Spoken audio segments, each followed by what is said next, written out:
खुदावंद में आप सबकी सलामती हो।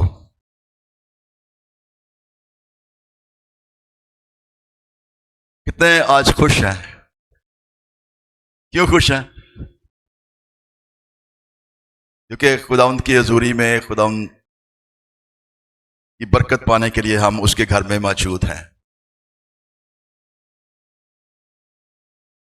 पुराना साल गुजर गया,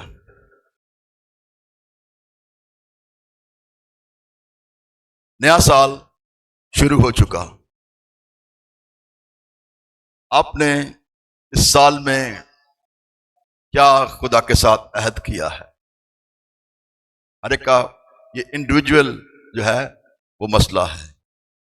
जितने आप यहां पर बैठे हैं, खुदा ने किसी खास मकसद के लिए हमें 2026 दिया है। बहुत से हमारे दोस्त, अजीज, बहन भाई ऐसे भी हैं जो अब हमारे दरमियान में नहीं हैं। वो 25 में इस फानी जहां को छोड़कर चले गए। लेकिन जब खुदा ने मुझे, आपको ये 2026 दिया है तो उसका खास प्लान है मेरे लिए, आपके लिए। कभी आपने गौर किया है? अगर नहीं किया तो आज फिर आप इस पर गौर जरूर कीजिएगा। शुक्रगुजार हूं मैं अपने प्यारे बच्चे का, आसिफ का, जिसने मुझे आज मौका दिया। मैं मौका इसलिए बोल रहा हूं, असर है क्योंकि देखें, बच्चा छोटा हो या बड़ा हो, ऑनर देना जो है वो बड़ों का फर्ज है। जब बड़े छोटों को ऑनर देंगे तो फिर दूसरे लोग भी उनकी ऑनर करेंगे।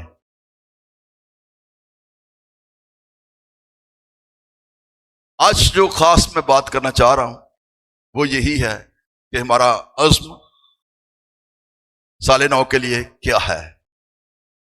अज़्म साले 9, ये मेरा सब्जेक्ट होगा। और जो मुकद्दस में से हवाला हम पढ़ेंगे, कुलसियों की बाब उसकी पहली 2 आयात। पालूसुल का खत कुलसियों के नाम,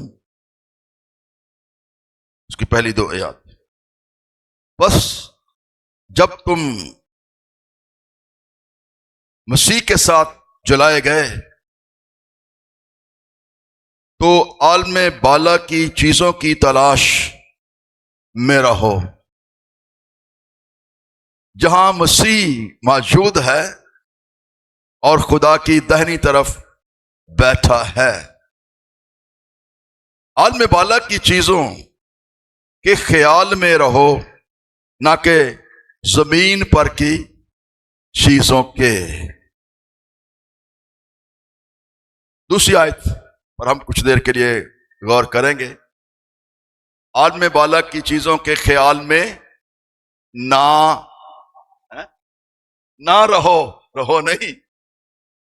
आलमे बाला की चीजों के ख्याल में रहो, ना के जमीन पर की चीजों के।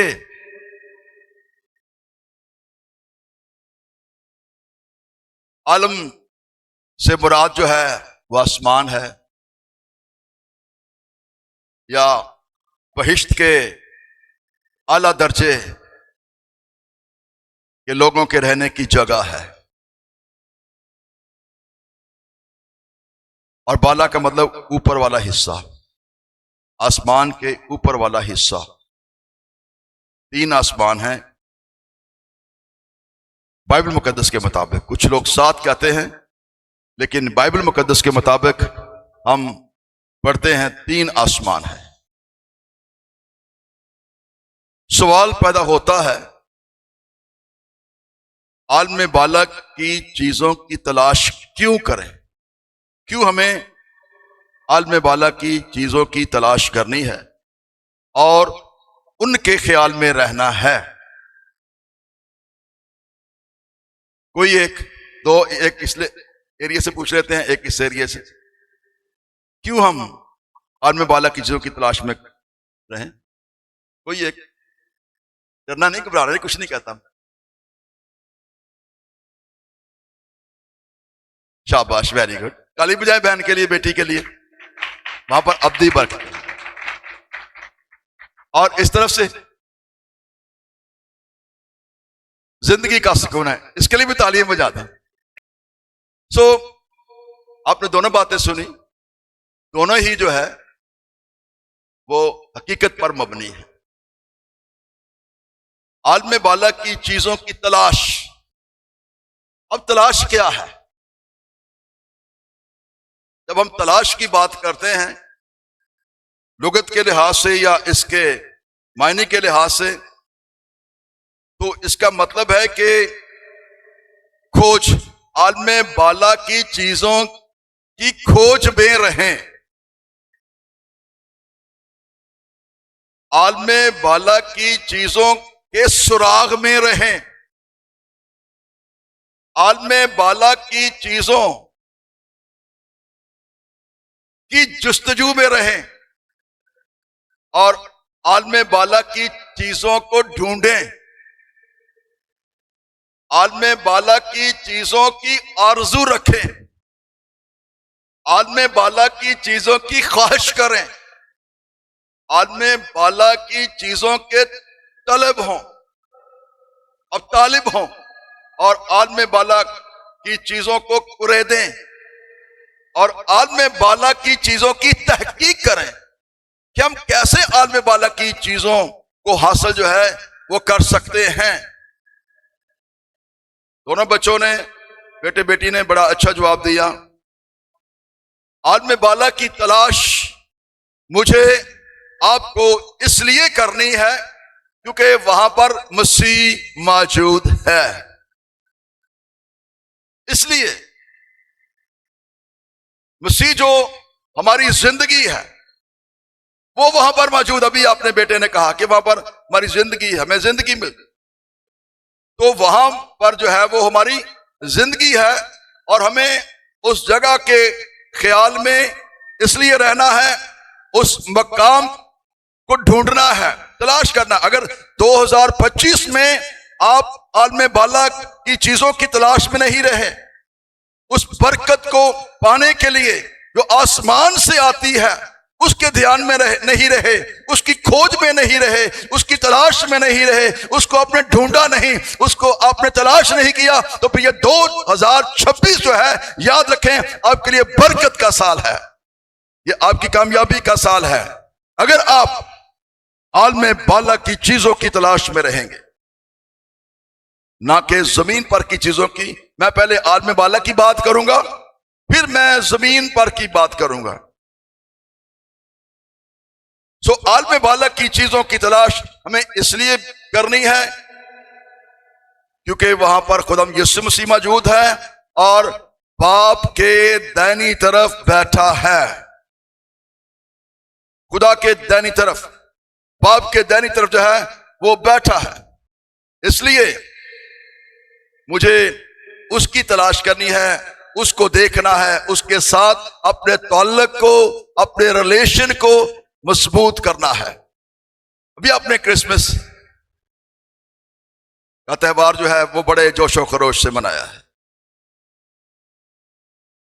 हमने क्रिसमस को रवायती बना दिया है, ट्रेडिशनल बना दिया है, लेकिन कभी आप इसके गहरे मायनों में गए हो कि क्रिसमस हकीकी तौर पर है क्या? दो लफ्ज हैं, क्राइस्ट और मैस। अगर इसको ब्रेक करें तो क्रिसमस, क्राइस्ट, मैस, मसीह, और मैस इबादत, प्रस्तश, वर्शिप। क्राइस्ट की वर्शिप सर्विस को हम क्रिसमस कहते हैं। आप जरा गौर करें, आज कौन सी तारीख है? 11 तारीख। पिछले माह में आपने क्रिसमस के मौका पर कितनी उसकी वर्शिप की? खुदाम यीशु मसीह इस दुनिया में आज से 2000 वर्ष पहले आ चुके हैं।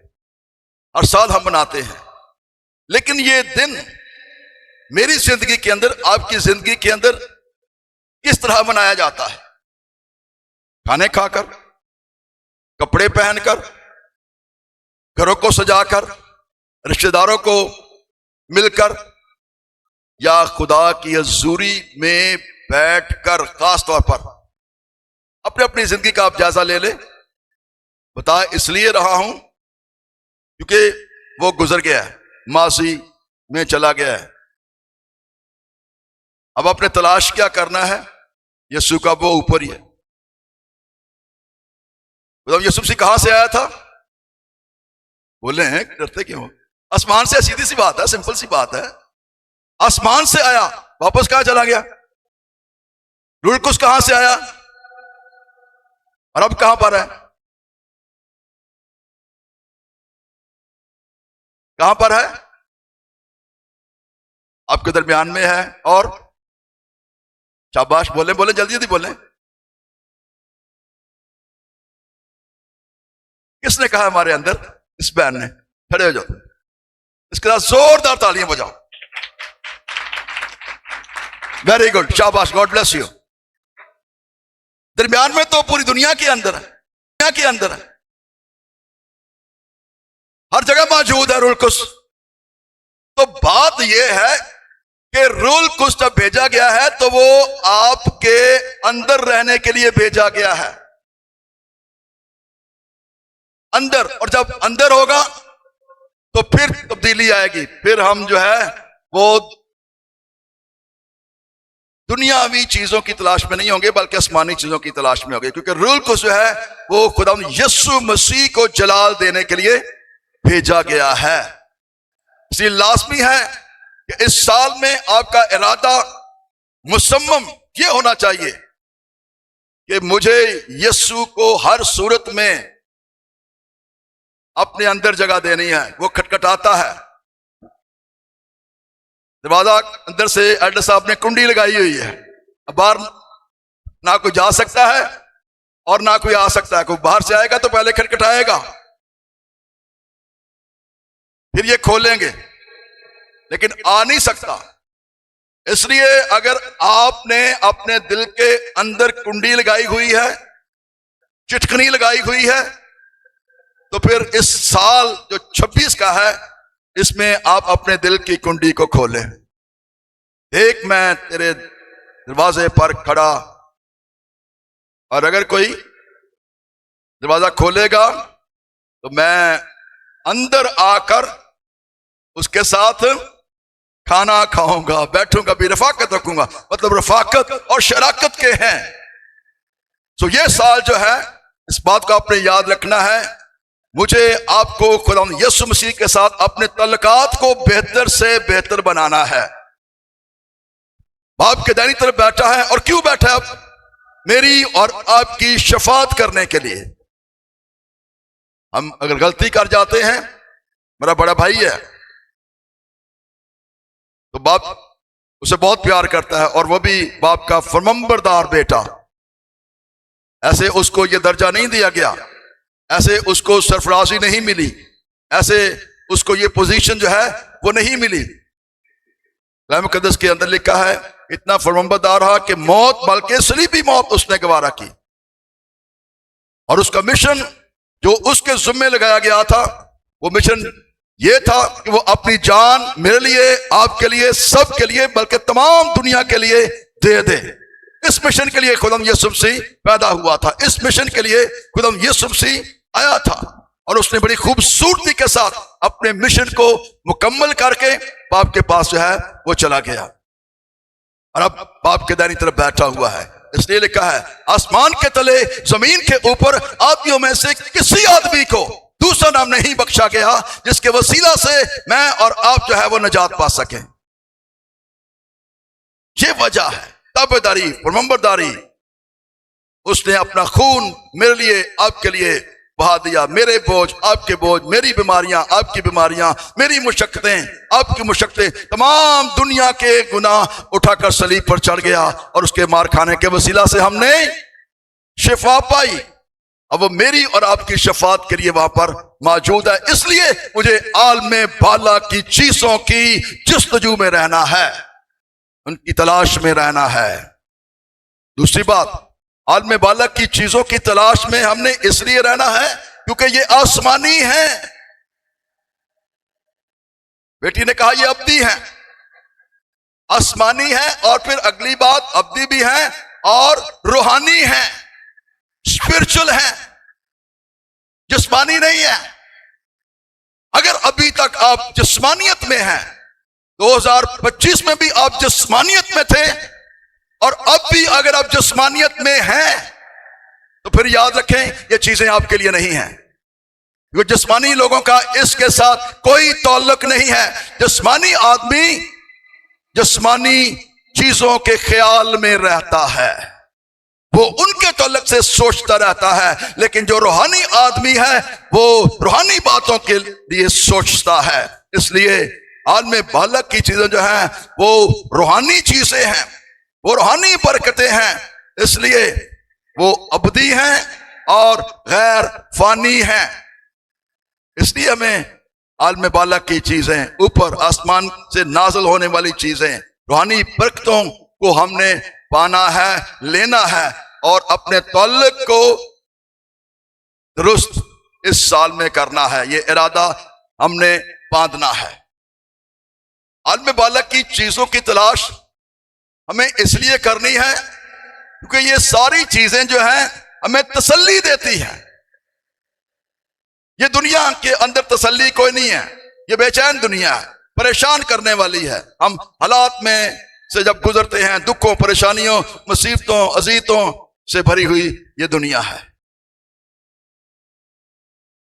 इसलिए अगर आप चाहते हैं तसल्ली पाना, तो फिर आपको ऊपर ही देखना पड़ेगा।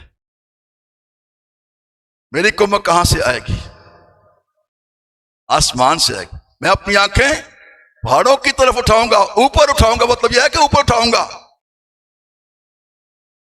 मैं अपनी आंखें ऊपर उठाऊंगा, आसमान की तरफ उठाऊंगा, और आसमान से मेरी मदद जो है वो आएगी।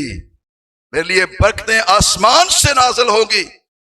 इसलिए कामिल खुशी जो है वो भी आसमान से आती है।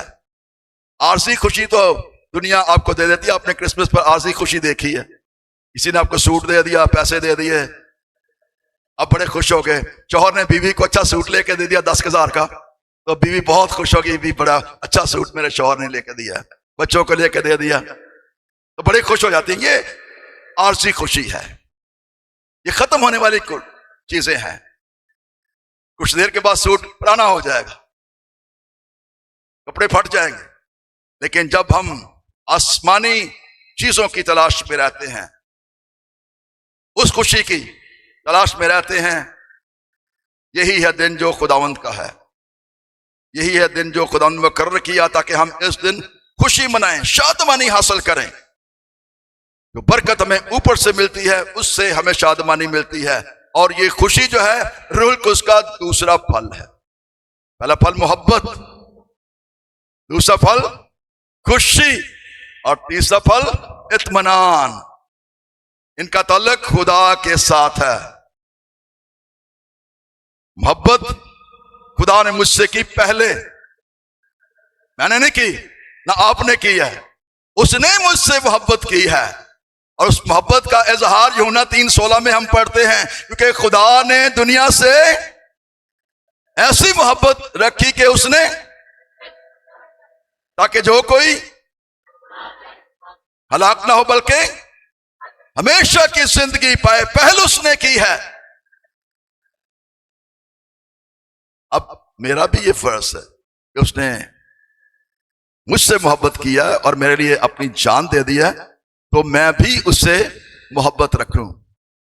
और ये मोहब्बत जो खुदा ने मुझसे रखी, ये अगापे मोहब्बत है, अनकंडीशनल प्यार। मैं मोहब्बत करता हूं किसी से या आप किसी से मोहब्बत करते हैं, तो हमारी मोहब्बत के अंदर लालच आ जाता है। आप कुछ डिमांड करते हैं, हासिल करना चाहते हैं। मैं तुमसे बहुत प्यार करता हूं, लेकिन उसका इजहार किधर? आप कहते हैं खुदा से, मैं खुदा से प्यार करता हूं, तो फिर कलाम क्या कहता है? आलम बालक की चीजों की तलाश में रहो। और सबसे पहले जो आपने लफ्ज सुने, बस जब तुम मसीह के साथ जलाए गए, मसीह के साथ, मसीह में जिंदा किए गए, तो फिर अगर आप मसीह में हैं, इसका मतलब है कि अगर आप नए सिरे से पैदा हो चुके हैं, अगर आपकी जिंदगी के अंदर खुदा यीशु मसीह जो है वो सुकूनत करता है, जिस तरह बेटी ने कहा कि रूह कुछ हमारे अंदर है, जब खुदा यीशु मसीह हमारे अंदर होगा तो फिर उसके कैरेक्टरिस्टिक जो है वो भी हमारे अंदर होंगे, उसकी मोहब्बत हमारे अंदर होगी और हम एक दूसरे से प्यार करेंगे। हम डिमांड नहीं करेंगे, ठीक है आपका काम मोहब्बत करना, खुदा आपको खुशी अता करेगा, इंटरनल अंदरूनी बातनी खुशी, और दौरे हाजरा में हम बातनी खुशी से जो है वो कासर है।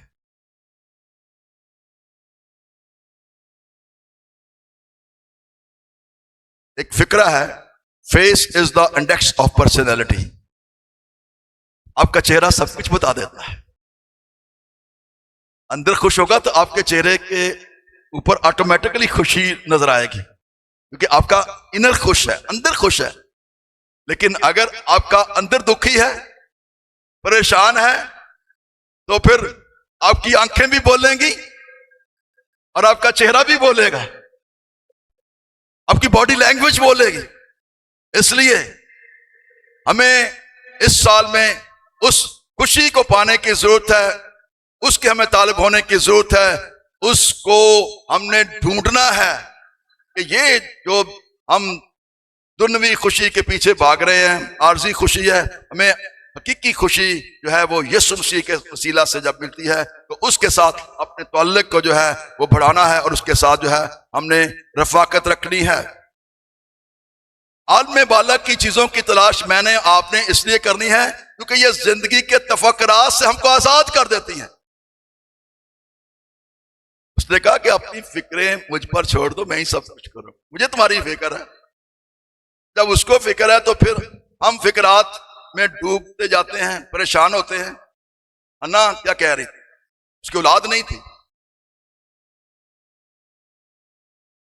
हैकल में है, दुआ कर रही है, आंसू बहा रही है, और एली काहन क्या कह रहा है, उसने नशा किया हुआ है। वो कह रही मैंने कुछ नहीं किया, मैं तो उन फिक्रात के अंदर, दुनियावी फिक्रात में, हजूम में, मैं गमों के हजूम में डूबी हुई हूं, और उस हजूम में डूब कर मैं दुआ कर रही हूं और उसका इजहार मेरी आंखों से हो रहा है, मेरे आंसू निकल रहे हैं। जब आप दुखी होते हैं, परेशान होते हैं, तो आपके आंखों से आंसू भी निकलते हैं, रो रो कर आप हाथ उठाकर दुआ करते हैं। उसे कुछ वक्त गुजारो ताकि लोग खुद बजाएं, खुदा का कलाम उनको छुए, वो अपने कलाम को नाज़िल फरमाकर उनको उनकी हलाकत से रहाई बख्शता है और उनको शिफा देता है। कलाम शिफा देता है, कलाम जिंदगी के अंदर तब्दीली लाता है, कलाम आपके बंद गूदे के अंदर सरायत कर जाता है और वही आपके दिल के अंदर तहरीक पैदा करता है। इसलिए हमें इन बातों को, फिक्रात को, तफक्कुरात को अपने ऊपर ज्यादा जब डाल लेते हैं, फिर आपको क्या होता है, आपको हाई ब्लड प्रेशर हो जाता है, आपको शुगर हो जाती है। ये फिक्रात ही है ना, परेशानी है। और फिर कई तो इतने ज्यादा इस हजूम में डूब जाते हैं, वो हार्ट अटैक उनको हो जाता है। आप फिक्रें करके क्या करोगे? ये फिक्रें आपको दबा देती हैं। इसलिए हमें फिक्रात की तरफ जो आजाद करने वाला है, तफक्कुरात से मैं आजाद करने वाला है, ऊपर बेटी ने बड़ा खूबसूरत गीत गाया, मैं उतो मांगना वा जितो राजे भी मंगते हैं। मांगना है तो ऊपर वाले से मांगे, वही सबको देता है, वही आपकी जरूरतों को पूरा करता है, वही आपके लिए वसाइल मुहैया करता है। बब्बर के बच्चे तो हाजतमंद और भूखे, पर मेरे तालिब किसी नेमत के मोहताज ना होंगे। मेरे तालिब यानी मेरी तलाश करने वाले, ढूंढने वाले, जुस्तजू करने वाले उनको किसी चीज की कमी नहीं होगी, और जो खटखटाता है उसके लिए खुल जाता है। खटखटाओगे तो तुम्हारे लिए खोला जाएगा, ढूंढोगे तो पाओगे। ये खुदा यीशु मसीह के अल्फाज हैं। इसलिए हमें आलम बाला की चीजों के तफक्कुरात में नहीं रहना, और फिर हमें आलम बाला की चीजों को इसलिए तलाश करना है, ढूंढना है, क्योंकि ये नफा ही नफा है। हर बंदा प्रॉफिट चाहता है। कई ने बैंक में पैसे रखे होते हैं, चलो जी वो पैसे बढ़ेंगे, कुछ पैसे मिलेंगे, प्रॉफिट मिलेगा। हर बंदा जो है वो चाहता है। आलम बाला का ख्याल हमारे लिए मौत को नफा का सबब बना देता है। आपकी मौत जो है वो भी नफा गिनी जाती है। और जिन लोगों ने अपनी जिंदगियां खुदा के साथ व्यवस्थ कर ली हैं, वो कहते हैं, खासतौर पर पौलुस की मैं याद कोट करने लगा हूं, क्योंकि जिंदा रहना मेरे लिए मसीह और मरना नफा है। मरना नफा। उसी सूरत में कि मैं जमीन पर रहते हुए भी उसके साथ हूं। वो मेरे अंदर है, वो मेरी जरूरतों से वाकिफ है, वो जानता है मुझे, मैं उसको जानता हूं, और मजीद उसको जानने की कोशिश कर रहा हूं। और अगर मर जाऊंगा तो फिर तो मुझे प्रॉफिट ही प्रॉफिट है, क्योंकि हर वक्त उसके साथ, हर वक्त उसकी प्रेजेंस में, हर वक्त उसकी हजूरी में रहूंगा। क्या वजह है कि जब आप चर्च में 2 घंटे के लिए आते हो, आपका ज़हन बिल्कुल क्लियर होता है, साफ होता है।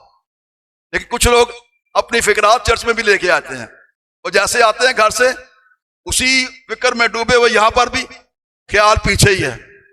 ओ अच्छा, बेटी मेरी अब क्या कर रही होगी, वो फिल्म देख रही है, या मोबाइल पे खेल रही होगी, या टैब कर रही होगी, या बेटा कर रहा होगा घर में, या सो रही होगी। लेकिन अगर आप सारा कुछ क्लियर करके आएंगे तो जो घंटे आप खुदा की प्रेजेंस में गुजारते हैं, ये मेरा जाती तजर्बा है, आपका भी तजर्बा होगा, आप में से बहुतों का, वो आपका ज़हन बिल्कुल क्लियर होता है, और कोई बात आपके ज़हन में नहीं आती। सिर्फ और सिर्फ उस वक्त आप खुदा की प्रस्तश, उसके कलाम को सुनने के लिए तैयार होके आते हैं। सो तैयारी जो है वो इंतहाई जरूरी है। इसलिए मुझे और आपको अब क्या करना है? आलम बाला की चीजों की तलाश में रहना। इस साल में आपने कोशिश करनी है, और उसके लिए आपने, मैंने बताया, तहकीक करनी है। कलाम में से कलाम को पढ़ना है, दुआ करना है। जितनी ज्यादा आप दुआ करोगे, कलाम को पढ़ोगे, उतना ज्यादा खुदा की कुदरत और उसके मुतल्लिक आप जानोगे। लोग इसलिए नहीं जानते, हमारे बेटे बेटियां इसलिए नहीं जानते क्योंकि वो कलाम को पढ़ती नहीं है। दुआ तो चलो कर ही लेती है माड़ी मोटी, 1-2 मिनट के लिए, लेकिन कलाम से बिल्कुल बेबहरा, इसलिए कलाम को पढ़ते नहीं है। कलाम को पढ़ोगे तो पता चलेगा ना। जब हमारे बेटे बेटियां कलाम को पढ़ेंगे तो फिर कलाम बंधनों को तोड़ता है। कलाम कहता है ये हथौड़े की मानद है जो चट्टानों को चकनाचूर कर देता है। ये बीज की मानद है, जब उसको बोते हो तो फिर ये बढ़ता है, ग्रो करता है। इसलिए अब जरा दूसरे हिस्से पे आते हैं। जमीन पर की चीजों के ख्याल में ना रहें। हमें तलाश भी करनी है और ख्याल भी। कुर्सियों 3 बाब उसकी 2 आयत। मिल गया कि नहीं मिली? नहीं, वो सामने पढ़ रहे हैं ना, मैं उनकी बात कर खोल के अब देख रहे हैं। चलो ठीक। दूसरा हिस्सा, हमें जमीन पर की चीजों के ख्याल में नहीं रहना। रहना है तो आलम बालक की चीजों, आसमानी चीजों के ख्याल में हमने रहना है। वजह मैंने बता दी सारा, वहां पर से क्या कुछ मिलेगा, क्या फायदा होगा, क्या प्रॉफिट होगा। अब हम जमीन की चीजों के ख्याल में ना रहें। हमारा मिजाज, हमारा कैरेक्टर बिल्कुल ऑपोजिट है। हमारा सोचना जमीनी, हमारे काम जमीनी, हर चीज हम इस जमीन पर रहते हुए अपनी सोच के मुताबिक करते हैं। मछेरे सारी रात मछलियां पकड़ते रहे, कुंडी डाली हुई है, बैठे हैं आस लगा के, शायद कोई मछली फंस जाए, कोई आ जाए, कुछ नहीं हुआ। सुबह बेचारे मुंह कटके होंगे, थके होंगे चेहरे के, सारी रात मेहनत भी की थी, कुछ भी नहीं लबा। कलाम क्या कहता है? तुम्हारा सुबह सवेरे उठना और देर तक जागना अबस है, जब तक खुदावंद ही घर ना बनाए, जब तक खुदा मुहैया ना करे। और खुदा के साथ अगर आपका रिलेशन है, ताल्लुक है, उसको अपने दिल में बसाया हुआ आपकी जिंदगी का बादशाह है, तो फिर वो सब चीजें जो उसने मुहैया करना, तो वो हमारा बाप है, और बाप अपने बच्चों की फिक्र करता है। उसको पता है कि इनको किस चीज की जरूरत है। लेकिन हम जिस्मानी चीजों की फिक्र में रहते हैं, तो पहली बात, ये जमीन पर की चीजें जो हैं ये आरजी हैं, ये फना होने वाली हैं, और ये वक्ती हैं, वक्ती तौर पर। जैसे मैंने पहले बताया, खुशी आपको ये आरजी जमीन पर रहते हुए, ये खत्म होने वाली है, ये फना हो जाएगी कुछ देर के बाद। दूसरी बात, जमीन पर की चीजें जो है वो फिक्र और परेशानी पैदा करती हैं। परेशानी में ही आप रहोगे, क्योंकि जमीन पर रहते हुए हम जिस्मानी जिंदगी बसर करते हैं, लेकिन जमीन पर रहते हुए जो लोग रूहानी जिंदगी बसर करते हैं, खुदा उनकी तमाम जरूरतों को पूरा करता है। और जमीन की चीजें जो हैं वो हमारी हिरिस को बढ़ा देती हैं, हवस को बढ़ा देती हैं, लस्ट ऑफ लाइफ को बढ़ा देती हैं, लस्ट ऑफ फ्लैश को, बदन को बढ़ा देती हैं, और जिंदगी की शेखी को बढ़ा देती हैं, प्राइड ऑफ लाइफ। ये सारी चीजें जो है ये जमीन पर रहते हुए हमें जो है वो खुदा से दूर ले जाती हैं। इसलिए हमें जमीन पर की चीजों की तलाश में अपना वक्त जाया नहीं करना। कुछ लोग सारी सारी रात कंप्यूटर पर बैठकर गोरों को ढूंढते रहते हैं। दौरे हाजरा के अंदर खासतौर पर नौजवान जनरेशन जो है, शायद कोई गोरा फंस जाए और फिर जनाब हमें कोई डॉलर आने शुरू हो जाए जमीन पर रहते हुए, लेकिन वो जानते नहीं है शायद वो पैसे ही कलाम में लिखा हुआ है, जरदोस जो है वो खुदा की बादशाही में दाखिल नहीं होगा। अमीर आदमी के लिए भी लिखा हुआ है वो खुदा की बादशाही में दाखिल नहीं होगा। मिसाल अमीर आदमी और लाजर की आप सब जानते हैं। ने कहा तो दुनिया च बड़ी ऐश कुट ली है जमीन ते रहंदे हुए, लेकिन वो लाजर बेचारा बीमार भी रहा, लेकिन अपनी बीमारी च भी वो मेरे नाल जुड़िया रहा है। कैसी भी हालत क्यों ना हो, आप उसके साथ जुड़े रहें। और फिर एक वक्त आएगा जिन्होंने इत्थे आश कुटी है वो उत्ते जाके सारी जिंदगी अबदी हलाकत दे विच दाखिल, और जिन्होंने कुछ तकलीफें सही है मसीह की खातिर, वो अबदी जिंदगी जो है खुशी के साथ, इत्मीनान, तसल्ली के साथ गुजारेंगे। अक्सर जमीन पर की चीजें हमें खुदा से दूर ले जाती हैं, फिर ये सारी चीजें खुदा से हमको दूर ले जाती हैं।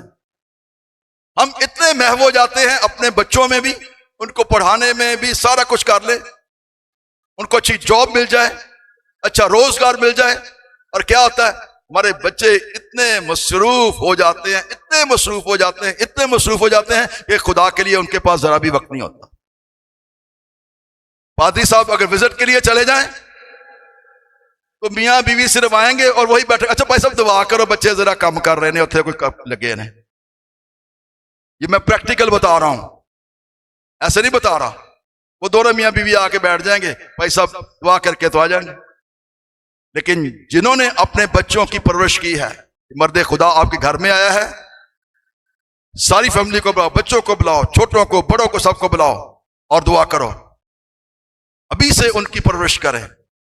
जमीन पर की चीजों में अगर ज्यादा आप घुस जाएंगे तो फिर समझे कि खुदा की हजूरी से आप जो है वो चले जाएंगे, आपका वक्त नहीं होगा। जब आप ज्यादा वक्त इन बातों में गुजारते, हमें हर चीज को बैलेंस करने की जरूरत है। खुदा के काम में हमें जो है वो आगे बढ़ने की जरूरत है। अपना दिल जो है, आज ये आपने अहद करना है, मैं अपना दिल जो है वो आलम बाला की चीजों की तलाश में और ख्याल में रहूंगा। मेरे ख्याल में भी वही चीजें होंगी, आज मैं जब सुबह उठा तो मैंने बाइबल नहीं पढ़ी, आज जब मैं सुबह उठी तो मैंने दुआ नहीं की। और आप इसको महसूस करेंगे, अगर आप सुबह सवेरे उठकर कलाम को पढ़ें, दुआ करें, तो सारा दिन आपका बड़ा ही खुशगवार गुजरेगा, अच्छा गुजरेगा। लेकिन अगर आपने दुआ नहीं की, कलाम नहीं पढ़ा, तो फिर आपका ज़हन जो है वो मुंतशिर भी रहेगा। कलाम कंट्रोल करता है आपके जज्बात को। अगर खानदानों के अंदर लड़ाई झगड़े हैं तो यही वजह है कि शैतान नहीं चाहता कि हम दुआ करें, शैतान नहीं चाहता कि हम खुदा के कलाम को पढ़ें, वो आपको दूर लेके जाता है। इस साल ये अहद करें कि हम कलाम को भी पढ़ेंगे, दुआ भी करेंगे और उस कलाम पर ध्यान और ज्ञान भी करेंगे, मेडिटेट करेंगे, मेडिटेशन। और जो दरख्त पानी की नदियों के पास लगाया जाता है, वो दरख्त कैसा रहता है? हरा भरा रहता है। खुदा उसकी सारी जरूरतों को जो है वो पूरा करता है। आइए हम सब इस कलाम को अपनी जिंदगी के अंदर जगह दें।